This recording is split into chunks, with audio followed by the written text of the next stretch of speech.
I'm proud to oppose this bill on behalf of ACT. Thank you, Madam Speaker. Order. I call Greg O'Connor. Madam Speaker, it was just through my sheer West Coast politeness that I sat down when the previous speaker rose to his feet. But I'm so pleased I did, because he gave me such good context for what I want to speak about now. Because that member and his party, we can actually see where we want to see how his policies will work. We have no problem doing that. Look at history. Look at Victorian England, that place where so many of our ancestors came from. The wealthiest country ever were full of poor people. And that's actually what the context of this bill is about. We all come to this House. It doesn't matter what hue you are, Madam Speaker. We all come to make this country a better place. But when we get here, so often we find that the parameters of government, the parameters of the party system, the parameters of the machinery of government really do mean that the opportunities to make a major difference are limited.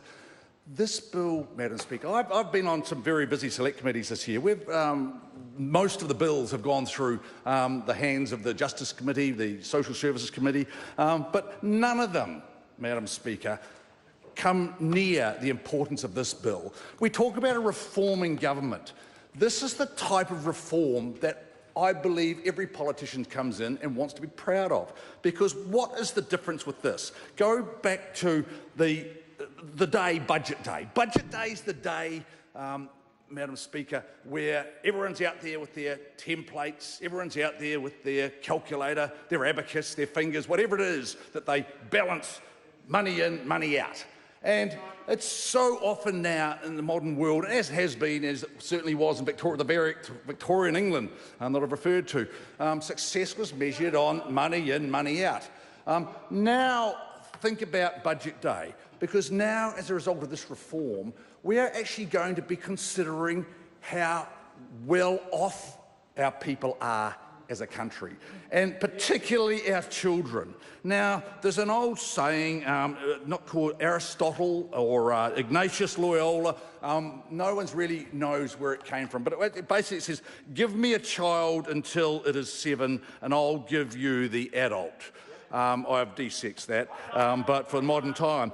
But really, if we can turn that into how we should operate as a country, if we focus on those under 7, if we focus on our children, it means that in the future, those people will have the opportunity, and various speakers have talking about wealth, how we measure that success.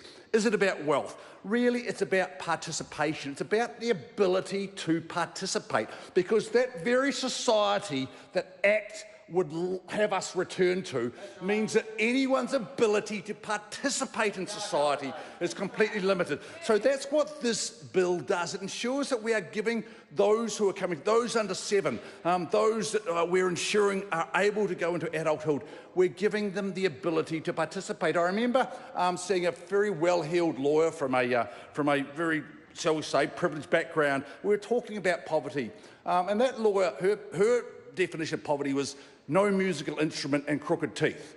Because that lawyer who worked in come from her relatively sheltered background to work in the courts, and that was her idea of what poverty looked like. And it was probably a reasonable one, and certainly that's what she considered.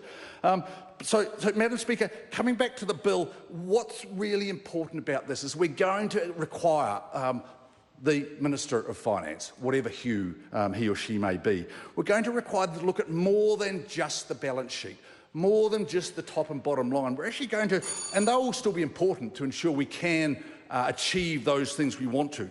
But, Madam Speaker, what we'll be doing is making sure that we actually look at the results and that we're actually measuring the success of our society in a different way. I've seen what's happened. We've had talk today from the opposition about better public services. I believe they were just simply cheaper public services that believe that if we counted the paper clips, then everything would be fine. That wasn't going to be fine. It never worked, and it was a failed system.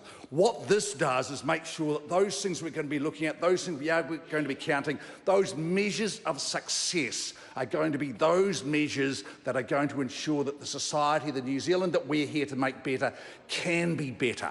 Because as I went back to, it isn't going to be necessarily about the wealth, the money in their hands. It's going to be about the ability of the next generation to participate fully in the society we leave them. For that reason, I'm proud to commend this bill to the House, Madam Speaker. Speaker. I call Nicola Willis. I rise to speak in support.